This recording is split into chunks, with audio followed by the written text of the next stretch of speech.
What's happening, guys? Silent Mike, Mark Bell's Powercast, HowMuchYouBench.net, Super Training Gym, Reebok One. So much to list. Check it in, guys. Doing another Q&A from Instagram.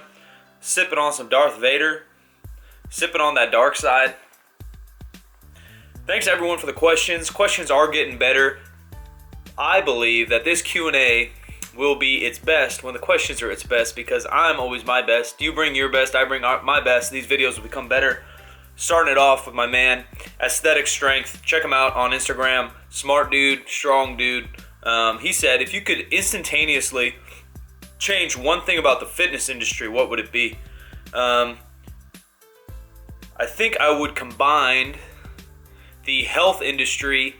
A bunch of things I would change, but I would combine the health industry and the fitness industry. We all got into this thing, most likely, to be a little healthier. Maybe it was to get chicks or to get strong or whatever, but often when you take something to the extreme, it becomes less healthy. And I think a lot of us have seen that in ourselves and on Instagram and competitions and all that, whether it be physically unhealthy or mentally unhealthy. To combine both would be cool. And the other thing is, I wish everyone more confidence. I talked about this a couple times in the past, but I think confidence can cure a lot of things for a lot of people. Obviously, jealousy, envy, any kind of shit talking, I think would just disappear if we were all more confident in ourselves. And that doesn't mean cocky. That doesn't mean I think I'm the best. That just means that I'm fine being the best Mike I can be. And I wish that upon the rest of you. Just be the best you can be. Don't compare. It doesn't matter. What else we got? Do belts increase your lifts? Belts do help you lift more weight. I don't really care what anyone else says, but for 95% of people, and if you know how to use them and know how to brace, they will increase your lifts. When cutting, should I try IIFYM if it fits your macros, flexible dieting, first, or jump straight into carb cycling, which some people believe give better results? I just did a video on this. Basically, if it fits your macros or flexible dieting in the social media eye and public eye, have kind of skewed what it actually is, but you can do carb cycling and flexible dieting. You can do paleo and flexible dieting. You can do keto and flexible dieting. The whole point of flexible dieting is to track your food, for one, to be the most consistent you can and be the most accurate, and two, it allows you to manipulate what you like to eat, both mentally and physically. It doesn't put restraints on the type of food. So if you like to eat paleo, you can still track your macros, eat paleo foods. It just prevents you from going off the rails, off the deep end, and eating the whole pint of Tonight Dough by my boy Jimmy Fallon and Ben and Jerry, my other two homeboys. That could be the four best friends in the world. Me, Jimmy Fallon, Ben, and Jerry. We'd have a wild, wild night. But basically, carb cycling and stuff's fine. I think if you're in the early stages of a diet, you don't necessarily need to get that tricky and get into carb cycling, even though eating a little bit of less carbs and slightly higher fat on rest days is a fine route to go.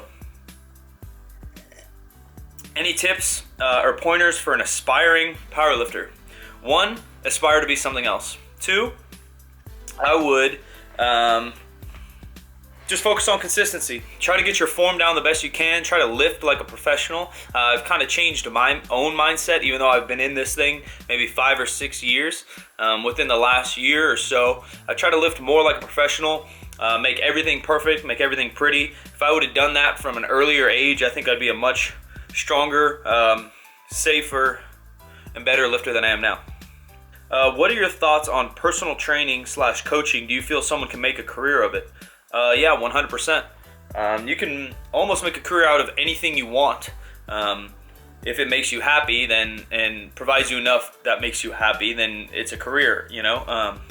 There's tons of different routes you can take. You can go in gym one-on-one, classes, online. You can also try to get entrepreneurial and get a little more creative with t-shirts or getting coaches under you, making different systems, different camps, seminars, who knows what. But the best thing and advice that I have for anyone that wants to make anything their career but personal training is, first, or along your way, but start to focus on becoming the best coach you can. Start learning from everyone. Start reading everything, watching everything. As you do that, you become a better coach. And as you become a better coach, your career will elevate. Silent Mike, do you ever pull conventional? I've only seen you pull sumo. Recently, I have been pulling sumo because I am in meet prep. When I start to get ready to do a meet, I hone in on the lift I'm going to do for the meet. My best deadlift ever, I believe, is 630, or actually is 633 in a meet done conventional. My best deadlift in the gym conventional is 645, and then in the gym 675 sumo. So I pulled conventional for a very long time. Once this meet is over, I'll probably do a couple weeks again conventional before switching back. Do you use creatine? If so, what type? To be honest, I don't use creatine consistently, even though I think it's a fine supplement. I'm just lazy and forget to take it, but creatine monohydrate will do everything you need. Here we go. Who is your favorite NBA and NCAA teams and top favorite players past and present? All right. My NBA teams, it sounds weird, and I actually talk shit on people that do this, but when I started watching basketball seriously, it was probably like 1993, 1994, and Jordan was obviously king, so I was a Bulls fan. So I've kept my Bulls fans. I have tons of Bulls hats, jerseys, whatever. I like to watch the Bulls. I love Derrick Rose. It's sad. It saddens me that he gets hurt all the damn time, but I like Derrick Rose. I watched him when they had Jay Williams. I watch all the time. Kirk Heinrich's a fucking man. So is Joakim Noah. My father was born and raised in Cleveland, so that's kind of like my second city. Obviously, my dad got me into sports. I watched basketball and football with him all the time, so I'm also a Cavaliers fan. Lucky enough for us, we have LeBron now, so shit's awesome. Been a Cavs fan since I was age 6. I know they're rivals, but that's just how it goes. I personally was born and raised in Sacramento, so I do cheer for the Kings here and there. I'm not a diehard fan of any of them, but when they're playing, I cheer for them, I guess. But biggest thing for me is I just like to watch good teams and good players. So right now I love watching the Warriors, OKC. I love watching the Clippers. I'm a Chris Paul fan. I think he's awesome to watch. I like watching the Spurs, especially more recently. They used to be a little boring, even though they were solid. Like, it was good basketball, but I don't turn on TV to watch good basketball. I turn on TV to watch entertaining basketball. So there's kind of the difference. But the Spurs are fun to watch. The Bulls. Any exciting point guard is typically what I like to watch. NC2A, I don't watch a ton of NC2A basketball. I watch a little bit. I like watching Duke, Cal, USC. The whole Pac-12 is just what's on kind of TV where I am. But obviously UNC, some of the Florida teams, anything else, Ohio State. I'm a little bit of an Ohio State fan when it comes to football and basketball, but nothing too serious. Top 5 players present. Dang, man. If I'm doing a starting lineup or my favorite players, it's a little different probably, but I'll probably go something like Kobe, LeBron, Kevin Durant. There's my bigs. I need one extra big. We'll throw DeMarcus Cousins in there. And then for my one, I'll probably go with Steph Curry with the pop, boy. So those will be the starting 5 for the new crew. Old school crew, I got to go with my Magic Johnson, probably my favorite player of all time. Jordan, Larry.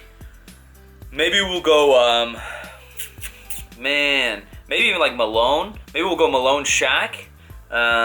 Something like that might mix it up. I am a big Hakeem Olajuwon fan, so I might go The Dream and Shaq, something like that. There's too many eras to choose from, because I'm a big, like, Jason Kidd, Allen Iverson, Steve Nash.